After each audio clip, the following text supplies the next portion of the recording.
নাবালকদের যানবাহন চালাতে দেওয়া উচিত নয়। মানুষের নিরাপত্তা দেওয়া অত্যন্ত প্রয়োজন। জাতীয় গড়ের তুলনায় ত্রিপুরা রাজ্যে সড়ক দুর্ঘটনার মৃত্যুর হার অনেক কম। সড়ক দুর্ঘটনায় মৃত্যুর হার শূন্যে নিয়ে আসতে হবে। বুধবার রাজধানীর স্বামী বিবেকানন্দ ময়দানে পরিবহন দপ্তর থেকে অ্যাম্বুলেন্স বিতরণ অনুষ্ঠানে এই কথা বলেন মুখ্যমন্ত্রী ডক্টর মানিক সাহা। মুখ্যমন্ত্রী আরও বলেন, পরিসংখ্যানে দেখা গেছে জনবহুল এলাকায় যানবাহন দুর্ঘটনা কম হয়, জনশূন্য এলাকায় যানবাহন দুর্ঘটনা বেশি হয়।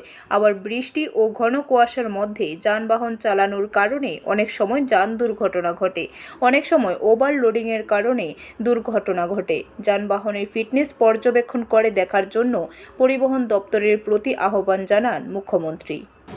এটাও এখানে আইন হয়েছে যে ন্যাশনাল হাইওয়ে যে রাস্তার থেকে 100 মিটার দূরে যেখানে লিকার বিক্রি হয়, সেই লিকার বিক্রি কিন্তু একদম রাস্তার পাশে হতে পারবে না, 100 মিটার দূরত্বে থাকতে হবে। আমি প্রায়শই যখন যাই বিভিন্ন জায়গায় দেখি, আমি আমাদের যিনি ফিনান্স মিনিস্টার আছেন ওনারও এটা দপ্তর, সেখানে আমি ওনার সাথে যখন আমার চোখে আসে আমি ওনাকে বলি অমুক জায়গায় আমি দেখে এসেছি, এটা কিন্তু ন্যাশনাল হাইওয়েতে পড়ে, তো আপনি একটু দেখুন বিষয়টা। এখানে তো যেহেতু আইন আছে, আইনের আমাদের পালন করা উচিত।